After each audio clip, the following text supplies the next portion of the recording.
Hey everybody, it's your girl Dr. Letitia, and we are back with another episode of my web show, Coffee and Conversations. I am so excited about today's guest. She is somebody that I go way back with. And people say they go way back. It's like, 5 years, 10 years, even 15 years. No, we go way back to high school. It is such a privilege and an honor to speak to this dynamic leader in the field of mental and emotional health. So let me tell you about her, and then we will bring her right into the show. Jessica Bullock is the founder and CEO of Be Well Counseling and Consulting. She is an educator, psychotherapist, and business developer. Her company just celebrated its 12th year. Woohoo! Its 12th year of service to thousands of families and individuals. In 2018, she and her team expanded their services to an online platform where they are servicing clients in both New Jersey and North Carolina. She received her first master's degree in marriage and family therapy and a secondary master's degree in professional counseling at Seton Hall University. She is currently pursuing her doctoral degree of philosophy in counselor education and supervision. She consults as an executive director at a community behavioral treatment center, serves as a guest lecturer to several universities and professional organizations, and enjoys serving on nonprofit boards to build and uplift communities. Please join me in welcoming Jessica Bullock. Hey, Hey, girl. Hey, thank you so much for being on the show. my pleasure. I thank you so much for that warm welcome. You start forgetting how much you do, but I thank you for taking the time to read that because it's a lot. But I appreciate you. And yes, you said we go way back. I was like, oh, we do go way back. We go way back, way back. Once you get to more than 20 years, you get to say way back. That's right. Yes, yes. Jessica, I just thank you. I honor you for the work that you do. You have done a lot. Tell me, what brought you into the field of mental health? Well, I grew up as a PK. So for those of you who aren't familiar with church lingo, that's a preacher's kid. And I think naturally, I've always just been in a position of being a helper and someone who has been community based, as far as reaching out to indigenous, communities and just being a source of a resource for communities. So under the upbringing of my mom and dad, I just been naturally a helper all my life. And so as I grew older, I wanted to be a doctor. I thought I was going to be a medical doctor. Okay. So I started preparing for pre-med, but then I was more concerned about how people felt than what they were going through physically. And so I switched, and I'm really grateful to be in this field. It's my calling, it's my passion. I can't see myself doing anything else. Absolutely. Thank you so much. So tell me, I know I have absolutely seen it in private practice post-pandemic. Yes, People are reaching out like never before. Are you seeing a major uptick in referrals post-pandemic?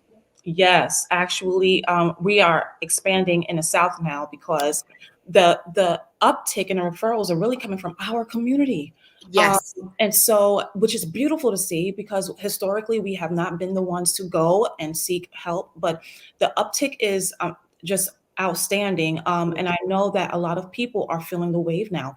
And I tell people a lot of times we think we're feeling it now, but my guess is that we're really going to see the real impacts of this pandemic in about 4 to 5 years from now. Yes, absolutely.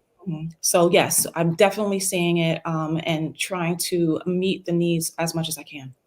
So, Jessica, with that being said, I want to switch gears for a second because, as you, I'm sure, can identify, so many of your friends become other service providers, right? People who are doing something really similar.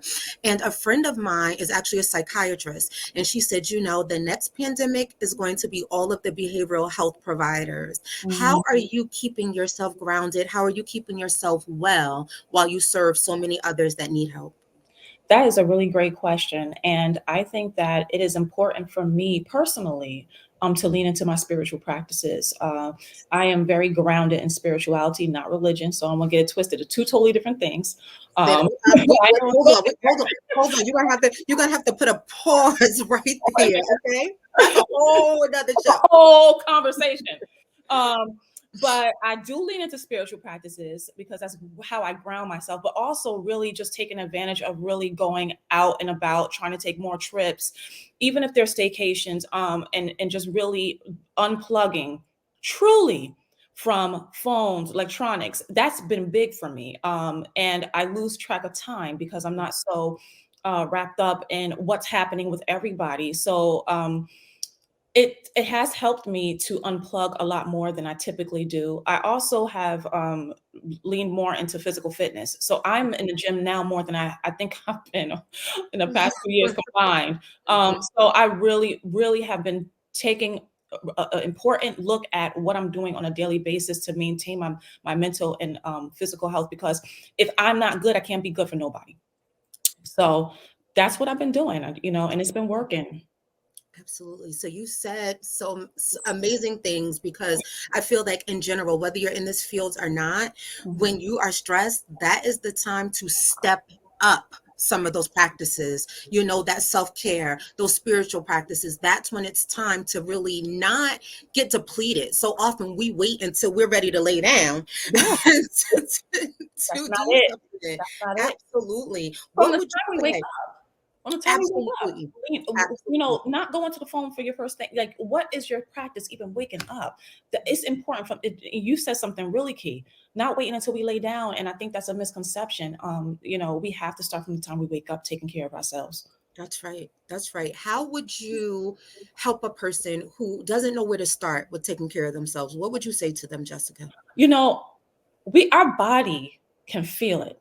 Yeah. So I would tell somebody to first just take a physical assessment of what you feel like in the beginning and the end of the day. Mm-hmm. And because our bodies will tell us if you are feeling tired. I'm part of this group on Facebook. This is not a shameless plug either, but Clinicians of Color, right? Yes, I'm I, in that group. okay, so and one of the moderators put up a post that said, "How are you feeling today?" Mm, What I noticed from majority of the clinicians in that group is that they responded with a yellow heart, and a yellow heart denoted, "I'm tired." tired. Yep. And so, and Yep. I said, "Oh my gosh, look at all these clinicians that are so tired." Um, I think our bodies tell us. So, what does your body feel like at the end of the day? Are you tired? If you're that tired, and it's Friday, and of course we have the whole week, but a lot of people, I was really taken aback at how many clinicians were just like, "I'm tired." Yeah, Even some blue hearts, and my heart tugs, with service providers, and that's right. so I think that we need to assess what our bodies feel like. Are you having headaches? How are you leaning into physical practice? When was the last time you just like took a walk in the middle of the day, got some fresh air? That's right. Really take a physical assessment, because your body will tell you everything. Yes, and I love what you said about that, because so often we don't listen to our bodies, right? When we're having frequent migraines or experiencing pains, etc. What do? We pop Tylenol, That's right? And we just that's keep right. going. Keep it going, keep it moving. And it's so funny. We tell our clients all the time, and there's a book, The Body Keeps Score. Our body Yes, keeps score. The trauma, we hold trauma. We tell our clients, our bodies will tell us what's going on. So we have to that's take right. our own medicine and really assess what's going on with our bodies. A lot of people struggling, a lot of clinicians struggling with like physical illnesses, getting diagnoses, and we need to like really take care of ourselves. When was the last time you had your physical? Are you staying up on your daily vitamin regimen? Like, That's right. it's important. It's important. Absolutely. So tell me, you have expanded practices from New Jersey to North Carolina. Uh, Are there any disparities in some of the conditions you're seeing from New Jersey to North Carolina, or are you dealing with primarily the same types of symptomology? so I would say that the biggest disparity, which, so I'm a northerner. I grew up a Jersey girl. So, Hmm. there are more racially undertoned conversations that I'm having in the South. Okay. And, I'm gonna be honest with you, maybe I was a little negligent to the fact that I will be having this conversation a little bit more with Okay. individuals in this area. Okay. But it's definitely more pronounced, I would say, more in the South than it is in the North. I think Okay. that New Jersey, is more of a melting pot, more is accepted and not Yeah. so much down here.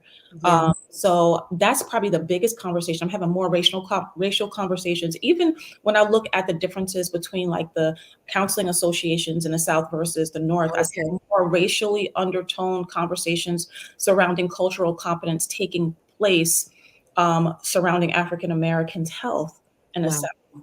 So that was just astounding to me. Looking at the difference in the even in the list of the speakers and the topics, I was like, wow. So that's probably the biggest thing I'm seeing. Okay. Outside of that, I think we're all feeling a lot of the same thing. Yes, yes. Mental health is like starting to become a mainstream topic now. You're seeing it depicted more in movies. When we entered the field, it was still Oh much more no! taboo.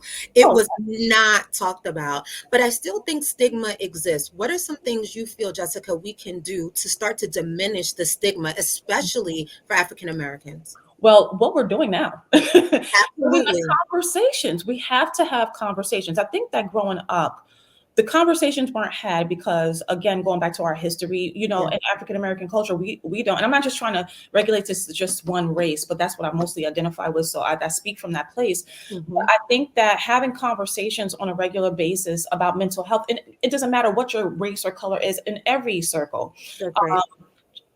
allows us to normalize not feeling well. Yes, You know, I absolutely. have clients who need to go on disability for a short period of time to clear their mind and really get their mental health back on track. And they're like, oh my gosh, but if my job finds out why I left. So there's still a stigma surrounded. So really having conversations and talking about and normalizing that it's okay for me to take time off if Yes, I'm unwell, even yes. that's stigmatized. So the conversations is one. I think that pop culture is kind of like supporting mental health, so that's helpful. We see the mental health TikTok gangs, and then we see, even more celebrities stepping out and talking about mental health. So that's helpful for us to be able to have a conversation. And unfortunately, social media has been highlighting a lot of deaths and things of, related to, um, unfortunately, suicide and things of Yeah, that nature. So I think that absolutely. we have been having opportunities to have a more open discussion. So I would say first and foremost a conversation, and then two, we need to check our own biases. Like, what are some of your own biases? Is it okay for everybody else to be unwell, but you can't check your own stuff? And I That's right. think that, and I'll be the first one to say it, as a therapist who promotes the mental health, it was even hard for me to check to look for someone because I found my biases showing That's right. up That's in right. my own person. That's right. Like, oh, Absolutely. can they really talk to me about what I need to do? Well, how many years have they been? What's their specialty? Like, we could be the worst clients. Oh my gosh, we are the worst. We are absolutely the worst clients because I think, like you said, and even if it's not our biases, it's just, I think, a fear, right? Especially as you start to become more known in this field. So, Uh, all service providers, therapists that are listening to this conversation, I hope that this brings you hope, right? You are deserving of health and wellness as well. You're deserving absolutely. of treatment as well. Yes. And so you are so right. We are afraid of our own medicine. Yep, So we have to make sure that we, check to see what our own fears and thoughts surrounding therapy are, and then have conversations with our colleagues or friends, because we, like you said, we deserve to be well. We deserve to have these conversations that's and right. to reach out for treatment and help as well. We are human beings. We're all going through something. If you're somebody's not going through something, I would straight Where out you exactly. where there is a lie. Where you But we have to go beyond the fear, because once you start Mhm. talking to somebody, but this is what I would like to say, since we're talking to a group of people who might be listening who do service, pick Yeah. up the phone, reach out to these people that's reaching out to you. Don't just leave people unread. Don't leave people Oh, not, that's huge. pick up the phone, answer, return a message. Even if you get back to them 2, 3 days later, let them know that you're here. You know how That's right. hard it is to reach out to somebody and ask for help. So That's we right. have to make sure we're on the other end responding to people, and being in a place where we are responsive, so that people don't feel deterred, because one phone call to you unanswered That's right. can leave one person who really needed the help That's right. They can discouraged. walk away. Yeah, We can't do absolutely. that. We can't afford not to now. Absolutely. Can't afford to do that. Absolutely.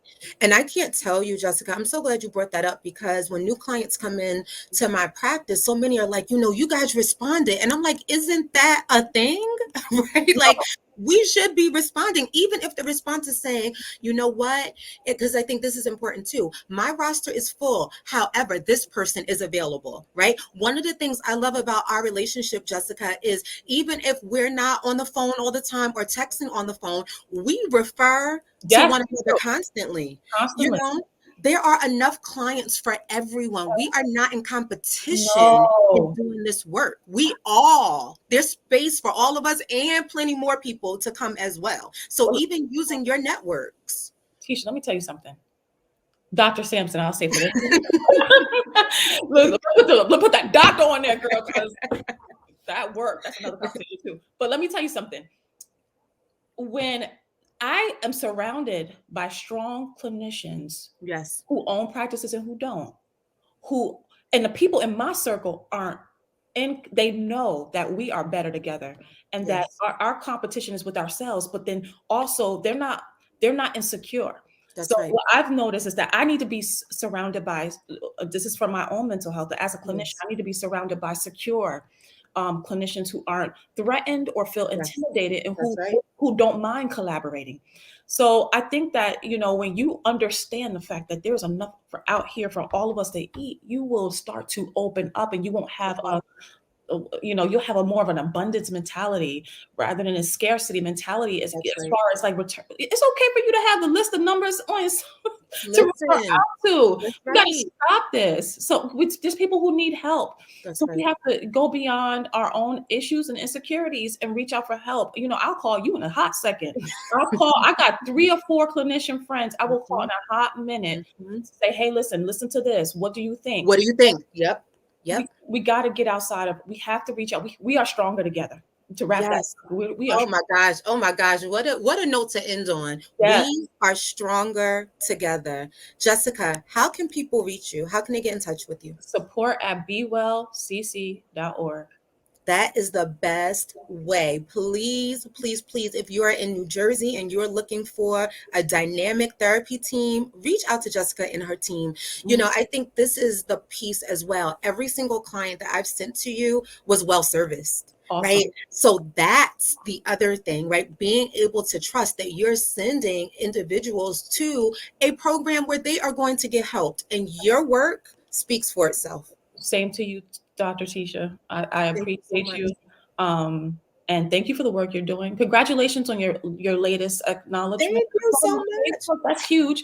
Thank you. But thank you for the work you're doing, and thank you for bringing people together. These conversations are needed, Yes, and I believe that these conversations will be well received, because it's perfectly what we need to be discussing at a that's time right. like this. That's right. Thank you for all you do. I will be bringing you back, so don't be surprised. Come on, I'm ready. I'm ready. Just have me. I will be coming to see you in North Carolina Let's too, because come through. North I'm ready for Carolina, you.